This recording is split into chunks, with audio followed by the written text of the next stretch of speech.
कहानी एक छोटे से कस्बे में होने वाली शादी की है जहां बारात आई हुई थी। इस शादी में दुल्हा का करीबी दोस्त सालार भी शरीक था। सालार एक खामोश तबीयत नौजवान था जिसकी जिंदगी में अभी तक मोहब्बत का कोई तसव्वुर नहीं था।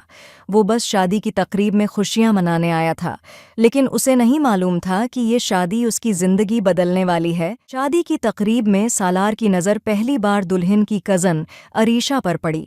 अरीशा एक पुरवकार और हसीन लड़की थी जो अपनी सादगी में बेहद दिलकश लग रही थी। सालार की नज़र जैसे ही अरीशा पर पड़ी, वक्त थम सा गया। उसे ऐसा महसूस हुआ जैसे वो उसे बरसों से जानता हो। शादी की रस्मों के दौरान दोनों की नज़रें बार बार मिलती रहीं, लेकिन उनके दरमियान कोई बात न हो सकी। अरीशा की आंखों में भी कुछ खास था, जैसे वो भी सालार की तरफ खिंची चली जा रही हो।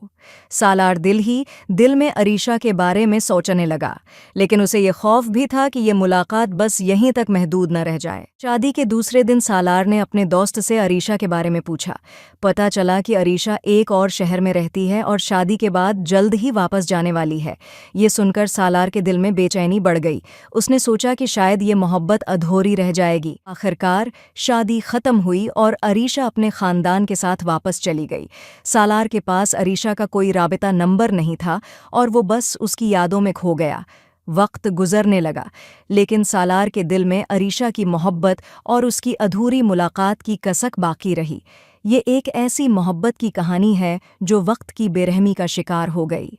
सालार और अरीशा की मुलाकात एक खूबसूरत ख्वाब की तरह थी, लेकिन वो ख्वाब कभी हकीकत न बन सका।